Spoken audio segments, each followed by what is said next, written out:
Le chiisme est-elle une aile de la communauté musulmane? Le chiisme et le sunnisme sont les deux ailes de la communauté de l'islam.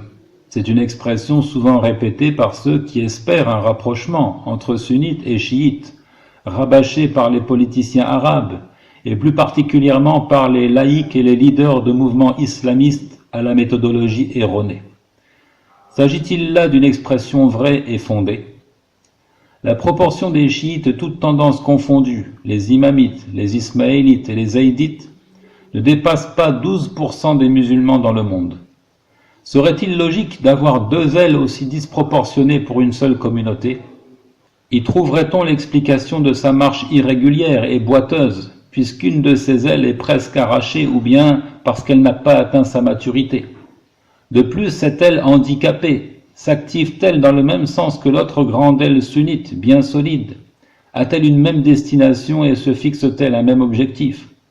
Les battements politiques de cette aile atrophiée et malade, provoquant les tensions, les querelles et les divisions dans les pays voisins, en font-ils une aile saine et normale? Une aile qui implore le secours des ennemis de la communauté contre elle, peut-elle se réclamer du même corps? C'est elle qui a participé à une assemblée à Londres pour réclamer l'invasion de l'Irak, qui se targue d'avoir fait alliance avec le grand démon américain pour la conquête de l'Afghanistan et de l'Irak. Une aile qui s'emploie à briser l'unité nuit et jour, est-elle saine? Ainsi, elle ne participe pas avec la grande aile au rendez-vous de la prière.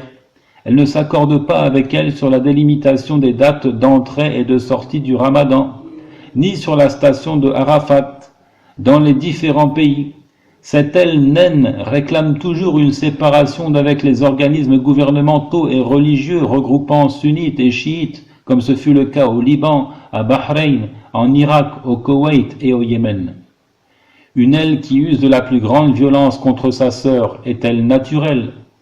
Nous avons vu cette aile torturée, harcelée, violée, bombardée avec des barils d'explosifs et gazer l'aile sunnite, en Syrie, en Irak et au Yémen. Imaginez-vous un corps doté d'une aile 6 fois plus petite que la seconde et qui bat dans le sens contraire. À quoi ce corps peut-il ressembler et comment peut-il avancer?